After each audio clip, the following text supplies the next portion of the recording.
Elenita te lo cuenta. That was... Oh yeah!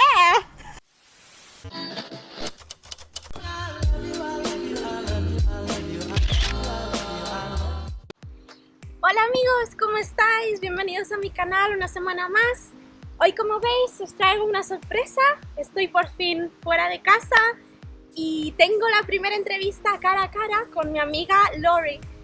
Nosotros trabajamos juntas en el Cirque du Soleil.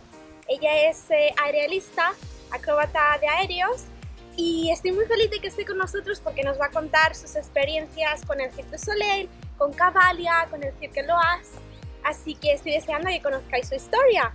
Espero que os guste mucho y que lo veáis hasta el final porque me va a enseñar unos truquitos en las telas aéreas.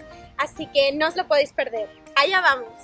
Hello Laurie, how are you? I'm good, how are you? I'm so happy to have you here. And it's so nice to have my first interview outside, face to face with someone. And tell us your experience and all your formation and your years of work as a circus artist. We can start talking about your years in the circus school and how did you start coming from gymnastics. Start over. So I started gymnastics around 4 years old. I did gymnastics from 4 to 11. I first started and I thought I was with the kids my age, but I thought it was too easy. I guess because I was doing, the easy gymnastics, really basic. And so I told my dad I wanted to stop. They put me with, a bit higher level, and then that's when I got hooked. And I was really a kid that was so concentrated, and I would listen to everything, and so that's how I kind of got better and better through gymnastics, and I really loved it. And one of my goals was to go to the Olympics when I was really young. And basically one of my goals was to go to the Olympics, but the other one was to be in Cirque du Soleil. Okay. And somehow one of them came true in the end. And how do you connect the gymnastics to the circus? So my dad from the National Circus School of Montreal, and at first when he told me about that, I was like, no, what is that? I want to do gymnastics and stay with my friends, and I didn't understand what it really was. And then they did like an open door type of where you could go in and see the school and see some of the students perform. And as soon I saw this girl, she was wrapped up in her silks and she jumped off the grid into the swinging silks. And as soon as I saw her do that, I was blown away. And I told my dad, I want to come here. Nice. Like, I'm doing this, I'm auditioning, I'm coming here. I was 11 years old at the time. And I knew that's what I wanted to come and do. So you started with 12 years the school, and you were until 17 in the high school, right? Yeah, so I auditioned when I was 11 to get into high school. The high school program is from 12 to 17, which is, we call it secondary 1 to 5. And it's basically just a normal high school diploma. But you study math, science, all that half of the day, and then the other half you train. And during these years, like, they teach you general circus skills, how it works. Like, you can specialize or... Yeah, when you're really young in the high school, when you're starting, you have to do or try everything.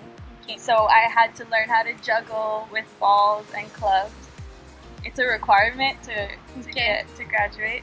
And then I had to do basically all the aerials, or most of the aerials. Like, I had to try the dance trapeze, cerceau, silks. I had to do swinging trapeze, which I was really scared of. And then you have to even try tight wire. You have to try just touch everything to see what you like, what you don't like. And then when you get a bit older in the 4th or 5th year of high school, you start to know yourself a little bit more as well. So you can start to choose which path you want to take. And in the 5th year, you do some presentations in front of the whole school, and so that's when you kind of chose a specialty that you wanted to present. The high school is really specific ages because you need that diploma in those certain years of your but college is really for anyone. Okay. And it's not just people from Quebec, it was everyone from all over the world. Okay. And so yeah, I got in and then I started doing hand-to-hand. Okay. So you specialize in hand-to-hand and tissue loop? Yeah, and tissue loop, which I think is called hammock. So, okay. Yeah, that was my minor, and my major was hand-to-hand. Okay. So I did that for 3 years. And then in April, before we graduate, we get to audition for Cirque du Soleil. Okay. So I auditioned for Cirque du Soleil and for Cirque Éloize. And that's how I got my first job out of school with Cirque Éloize. Okay. Yeah. And you started the show ID? Yeah. That you did in Russia? Yeah. How was that? Yeah, so my first contract out of school was on ID, Cirque Éloize. And I was doing silks and aerial hoop. And yeah, it was my first contract, 20 years old, going to Russia. Wow! Yeah. And that was nerve-wracking in itself. And so I learned the act in the show when we were in Montreal. And then a couple months later, we flew to Russia. And I packed all my suitcases, had everything ready. And I got to Russia and they lost my luggage. Oh my god! Yeah, so it was my first contract and I had no clothes, nothing. But it all turned out fine and I really enjoyed Russia and the traveling and just learning new cultures. And that's where I got kind of the bite of loving the tour life. Yeah. And at first it was difficult being away from home and my family. But now as I do it, it's been about 6 years now that I'm 26 and I feel like home now is tour. And it's a bit of a weird feeling, but that's kind of what home feels like and where your roots are because you don't live anywhere, but your family is on tour. Yes. So after ID, you did Cavalia. Yes. That is a show with horses. Yes. And how was that? I loved it. It was one of my favorite experiences in my life. So they hired me to do bungees, aerial hoop, and then an aerial harness number, okay, and dance choreographies. And I had never done bungees before, and I didn't tell them that I was really afraid of horses. So bungees, because I had a lot of aerial experience, was easier to learn, and I felt at home with that, and that was okay. It was more getting used to the horses. They're really big and quite. And it's not only to see them, like you are performing with them, so it's a big challenge. Yes, and that's at first being so close to them and knowing where to stand or how to pet them, or some of them are stallions, they're a bit more aggressive, and just to learn everything about them.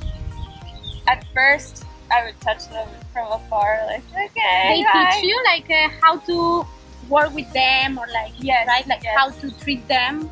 Oh, completely. And they were really well, like, take care, right?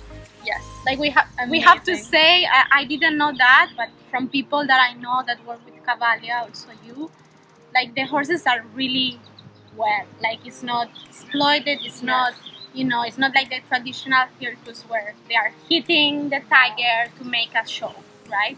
It's different. Oh, it's so different. They're little babies. Like they're so well taken care of, and yeah, they're in the first place almost. Like they are the priority. Yes. They have the air conditioning. They have their showers, and they roll around in dirt, and they run around. They do everything, and they're amazing. And just getting to know. At first, I didn't understand it so much, but getting to know each and every horse and their personalities and how different they are and who's who. So you learned the bungee there, and that's how you enter after in Cirque du Soleil doing bungee at Volta, right? Yeah. So I learned how to do bungees and a bit of harness work. It was a different type of act with the harness with the horses. Okay. And then I made a compilation video of all the new skills I had acquired.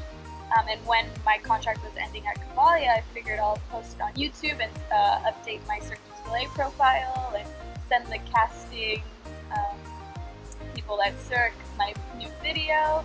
And it turned out that in that month they were looking for a girl that could do hand-to-hand and could do bungees. And somehow I got really lucky with the timing, and they needed someone immediately, and I'd already, my contract was already ending, so it just happened in a flash. So quick. Yeah, and that Friday they emailed me saying they needed the videos of like the dancing and the acting, because they asked me to see you a little bit to see if they'll pick you, if you can move, if you can act. They sent me that on Friday, and they said on Monday we need the videos.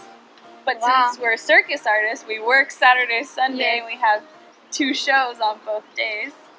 And I was in China and hoping the video would load and to try and send, but in the end it all worked out. Okay.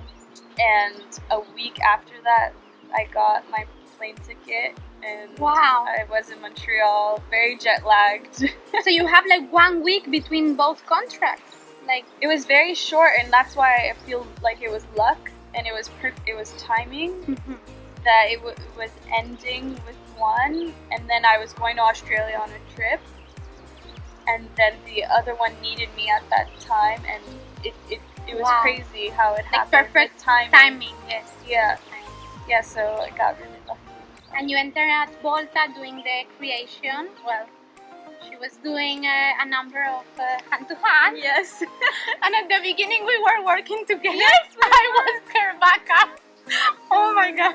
You were. Yes. Oh my god. So at first we were doing the hand-to-hand and bungees, and somehow the hand-to-hand part was part of a big act that had multiple action sports. And in the end, because it's a creation, the act didn't make sense with the show itself, so they ended up cutting that part. But I still then did bungees, and then somehow I have the aerial skills, so they asked me to back up the ladders. So I started doing the flyer on the aerial act as a backup to start, and then over the years I became one of the main ladder artists, and now I do bungees and ladders in the show.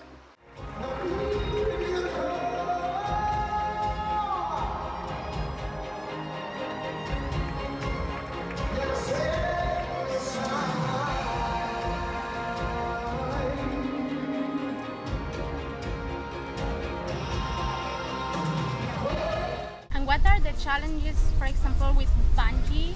Like being in a big tub, the weather is very challenging, right? Because it's not a theater where, you know, the climate is always the same and the temperature is always the same. Yeah. So if you go to a place that is more humid, that affects in the stage.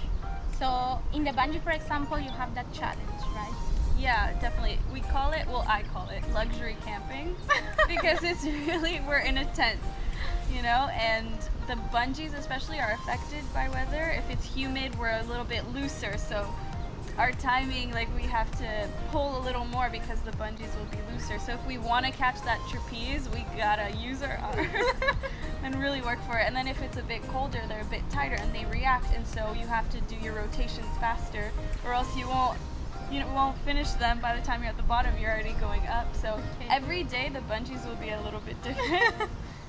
And you kind of like feel it out. But even the stage in general, it'll be, if it's humid, it's sticky, so the dancers is for turning, or it's super slippery, depending. And then obviously if it's thundering or raining, and we're human, so like we really not are robots. So every day my rotation is different, my feeling is different. Am I tired? Am I like super energetic? And the concentration really needs to be there. And every day I'm a little bit nervous, and it's always a little bit there because you want to do good, and you want because you care. Yes, exactly. Yes. And there's people paid a lot of money to come and see you, and yet it's just that little feeling. It's a responsibility, you know, like of course, and to be there, you know, like is to don't take it for granted. Right, completely, yeah. And yeah, since we are human, every day we'll bring something new, and every show is different as well, depending on if someone is sick or if someone got injured or something happens. Every day we have a lineup, and the choreographies will be different, or I'm in a different position, or I have to do this different cue depending, because the show will always change depending on who's there, who's not. Yeah. Or sometimes they give you rest, and I got the opportunity to watch the show one of the days, and that's when you kind of like, you realize what you do. Yeah. And sometimes when you do it every day, it becomes Like a routine. normal, yeah. And oh, I'm a circus artist in the Cirque du Soleil show, and sometimes you take a step back and you sit with the audience and you hear what they say, And you get emotion and like, yeah, you feel what they're Yes. feeling. Yes. That's when you realize, like, wow, I have what to I'm give doing. 100% every day because, you know, people see everything, you know. Yeah, exactly. And that what we're doing means something. It's art, you know. Totally. Oh, I'm so happy my friend is here. I'm so happy to bring you here, and everyone can hear your experience as an aerialist. You know, I think it was something new in my channel also, that, you know, to bring someone that is there in the heights every day, and it's so brave. And I really love your experience. I hope it inspires a lot of people that wants to get to that level, you know, and to keep going always, and to work hard for the dreams, you know. Yeah, because it's possible. I mean, if you work hard and you're a little girl that does gymnastics, you can get anywhere. Even a dancer, even anything. Circus is everything. And that's why I love it so much, because it combines not just the gymnastics part, it's also acting, it's also singing, it's also dancing. It's just so many things together, and it just, yeah, so it's possible for anyone. So cute. Well, Laurie, thank you so much. And now she's gonna teach me a bit of silks. You're gonna teach me what? Rebecca? Well, the trick when I learned it, it was called Rebecca. Okay. Yeah. I'm so excited. ¿Lo canto? What is it? Elenita te lo cuenta. I was so close. Elenita te la cuento. Oh, why is it so hard? It's really hard to say. My Elenita. Spanish is really good. Elenita te lo cuenta. Elenita te lo cuenta. Ooh, that was Oh yeah! Ready? Laurie is gonna teach us how to do Rebecca. Let's I mean, go. that's what I call it. That's what they taught me. Okay, But I don't know if it has a different name or not. okay. Okay, so we climb, arms straight, Okay. we separate. We do in French it's called nœud-pied. I think in English it's a foot knot. Okay. We bring the silk that's in our right arm behind our back, and we hold it here. Okay. We put it over the knee, and we grab it on the other side with our Okay. other hand. Then we go and we lie down, keeping this right hand to lock here. Okay. And then we come and we wrap our foot on the top. And then here, it'll automatically lock on its own. Okay. And then we grab this piece and we lift ourselves up into a split. Wow! Look at that! She's turning. Turning the other way. There you go. Yes! And for you, if you want to be a bit lower, Okay. bring this knee a bit lower. See, the split is a bit different. Okay. Perfect. Oh, so pretty. Yes. And Perfect. to get out of it, we come back up. Okay. You have to kick your foot over, and then it'll undo itself. And then you just have to undo the knot. That was very Perfect. quickly explained, but we'll take it step by step. Yes. I'll try my best. Yes.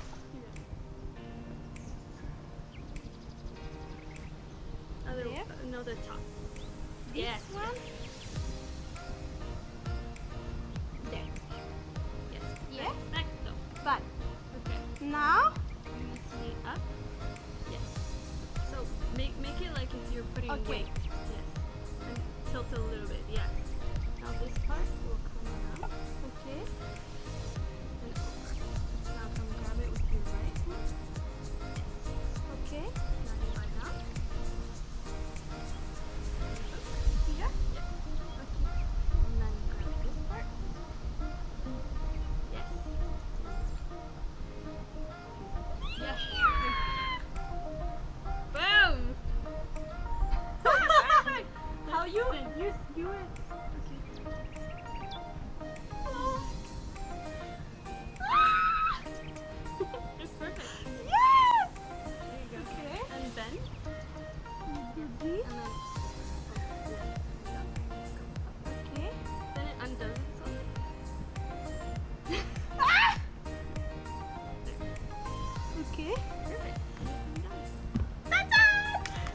you. I'm so happy. It was so fun, this little challenge, and I want to do more.